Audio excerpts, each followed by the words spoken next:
Jangan itu lagi. Kita keluar aja, saya keluar aja. Media lihat, orang mengancam orang terang-terangan. Sudah keluar aja, udah nggak usah kita ngomong, keluar sekarang. Saya keluar. Mengancam Pak Munarman loh. Bicara. Anda sudah main opini, saya tidak ancam. Di sini. Anda sudah memplesetkan itu. Kalau mau keluar sekarang. Nggak usah diskusi kita. Saya minta Anda berhenti menyatakan atas nama agama. Nggak ada yang mengatasnamakan agama. Dari tadi semua orang tahu di sini. Saya tidak bicara agama, saya bicara hukum kan. Ya sudah. Ya, terus Kembali. saya minta tolong diskusi ya, tolong. Praktis. Hati-hati ngomongnya. Jangan Kalau dikira TV jangan saya ini ya, jangan di apa. Ini situasi panas. Anda jangan ngomong-ngomong. Ya? Sudah kan, Pak Lurah. Anda tahu kan saya? Ya? Tahu kan saya? Santai. Tahu kan saya? Tahu nggak? Ya karena saya diskusi baik-baik. Dari tadi saya tidak sebut agama apapun juga. Kalau Anda menyebut jangan atasnamakan agama, saya memang orang Islam. Saya membawa nama Islam. Kalau Anda nyebut begitu mengatasnamakan agama, saya bisa lebih dari Anda. Saya mau bicara di forum politik ya boleh. Kan nggak mau kayak gini. Berarti saya diintimidasi dong hak saya. Sudah. Nggak boleh. Hak Pak Moderator, biarkan saya bicara. Saya hormat Pak Munarman. Sudah dulu. Saya tidak punya maksud untuk Pak Munarman. Nah, ini situasinya begitu. Oke Bang, kita bicara baik. Saya Anda masih bicara konteks. Jangan di luar Ya, konteks. Anda mau apa sekarang? biarkan moderator yang menerai. Ya sudah. Gini aja. Kita mau bicara diskusi. Sudah. Kita keluar dari hotel. Kita keluar dari hotel. Kita keluar dari hotel. Saya kamu keluar dari sekarang. Saya keluar dari sekarang. Bang, tenang aja Bang. Udah salam. Damai. Kalau intelektual bukan begitu. Sudah. Saya minta TV kalau. Kita bicara untuk NKRI kok.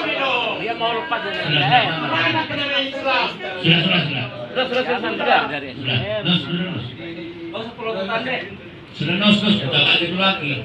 Kita keluar aja, saya keluar aja. Media lihat, orang mengancam orang terang-terangan. Sudah keluar aja, udah nggak usah kita ngomong, keluar sekarang. Saya keluar. Mengancam Pak Munarman loh. Bicara.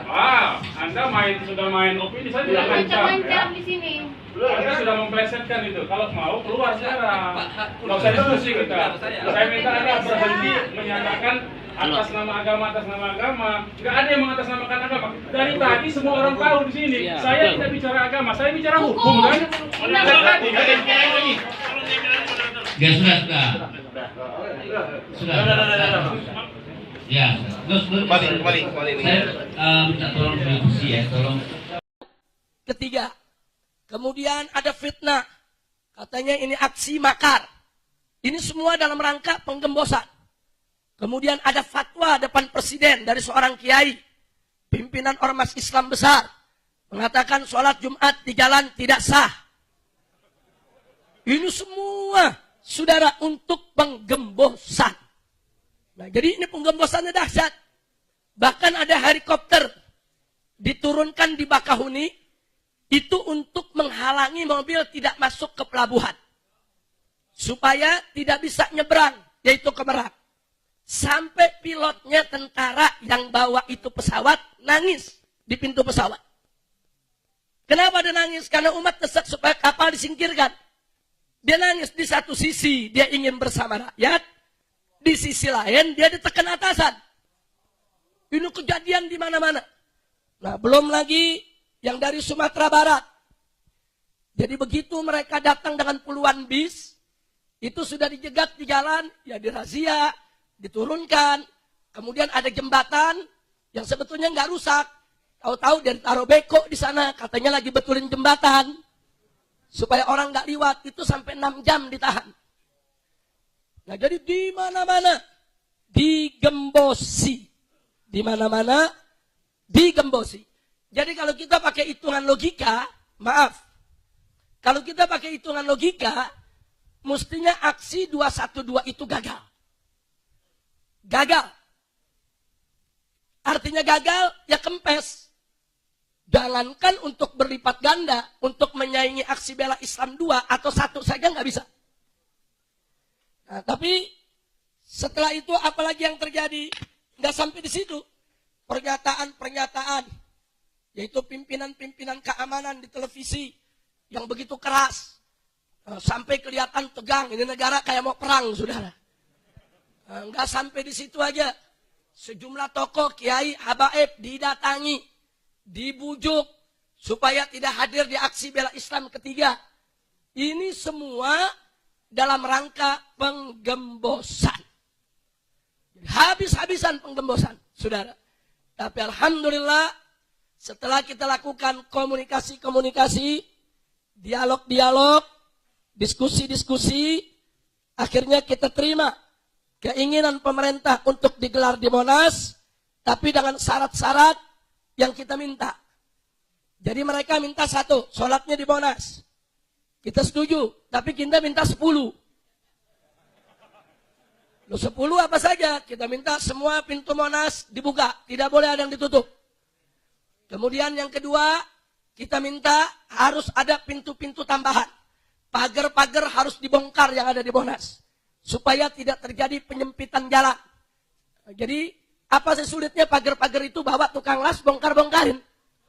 Dan ternyata itu dipenuhi. Kemudian ada tambahan, pemerintah mesti sediain toilet sebanyak-banyaknya. Dan itu dipenuhi. Kemudian nggak sampai di situ. Kita katakan kita yang atur softnya. Sebab kalau mereka yang atur softnya, nanti urusannya softnya bukan soft syar'i, jadi soft politik, saudara. Ya, soft syar'i sama soft politik beda. Kalau soft politik nanti dibelok-belokin supaya kita tidak lagi menghadap kiblat, tapi sesuai keinginan mereka. Karena keinginan mereka supaya soft itu tidak nyambung ke HI. Bagaimana caranya? Ya caranya gampang, Ka'bahnya pindahin dulu. Ya, ini sekarang ini Monas, dia ngadep kiblat ke sana. Ya otomatis dia punya soft akan nyambung ke HI. Nah kalau nggak mau nyambung ke HI kan kiblatnya mesti dilurusin dulu. Apa dia pada mau mindahin Ka'bah semuanya? Nah itu kita sepakati. Jadi kita sepakati harus ikut kiblat syar'i. Menghadirkan MUI, menghadirkan Departemen Agama, kita atur softnya. Kemudian panggung, silakan mereka yang buat. Toa, kita minta sekeliling Monas semua harus ada toa. Lumayan jadi nggak nyewa lagi kan. Alhamdulillah. Ya bukan, kalau nyewa anak Tamburan duit dari mana? Masya Allah. Semua yang kita minta dipenuhi, saudara. Dan yang paling penting adalah bahwa pemegang acara tetap harus ada di tangan GNPF. Tidak boleh. Dan yang bicara di atas panggung harus seizin GNPF. Ada beberapa ustadz diajukan oleh polisi, kita tolak. Habib, yang ini nih Beb, kita lihat siapa? Enggak meyakinkan. Jangan. Saya tolak. Saya nggak perlu sebutin namanya lah. Ada beberapa yang diajukan kepada panitia, ke Kiai Misbah, ke Kiai Zaitun. Terus bisikin saya, Beb, nih ada permintaan. Apa? Si Anu untuk naik, saya lihat dulu. Ya. Ini alamat belok ngomongnya ntar. Yang belok-belok enggak, kita enggak kasih, saudara. Jadi alhamdulillah itu semua dipenuhi. Dan akhirnya apa yang terjadi? Kita tidak diizinkan sholat di HI, tapi buntut soft sampai ke HI, saudara. Subhanallah, walhamdulillah, wala ilaha illallah, wallahu akbar, alhamdulillah. Jadi kalau saya mau hitung-hitung, yaitu syaratnya memang cukup banyak kami berikan, dan semua syarat akhirnya dipenuhi. Alhamdulillah, cuman sekarang polisi ini hari lagi bingung ngejawabnya nih. Kita mau aksi di HI nggak boleh, sekarang partai boleh. Hari ini ada aksi partai, saudara. Padahal ada keputusan gubernur nomor 12 tahun 2016 di bab kelima, bagian ke-1, pasal ke-7, ayat 2, bahwa di Car Free Day tidak boleh digunakan untuk kepentingan partai politik.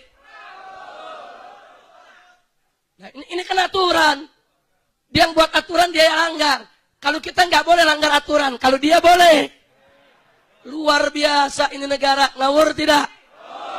Nah, jadi nanti kita dengar saja apa jawaban polisi. Polisi mesti jawab, saudara. Dan kita akan tanya itu, saudara. Jadi kenapa kami kemarin di HI nggak boleh, kok gerombolan yang